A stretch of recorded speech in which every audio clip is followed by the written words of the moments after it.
आहेत विजयी झालेला, काय सांगाल?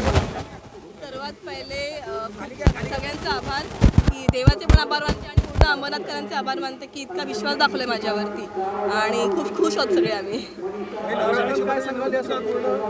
50,934 मतं पडलेली आहेत, 6,300 ची आपली लीड आहे.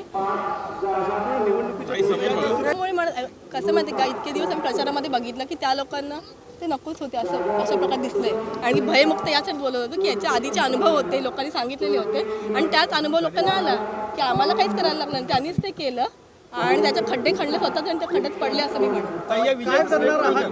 या विजयाचं श्रेय अख्ख्या पूर्ण अंबरनाथकरांना पण आहेतच, माझ्या आई वडिलांना, माझ्या कुटुंबाला आहेत. त्याचबरोबर आमचे मार्गदर्शक रवींद्र चव्हाण साहेब, त्यांच्या मार्गदर्शनाखालीच हे सगळं झालेलं आहे. त्याचबरोबर माझे सासरे, त्यांना मी खूप जास्त श्रेय देईन की त्यांच्या मार्गदर्शनानेच मी यापर्यंत पोहोचले असं म्हणतो.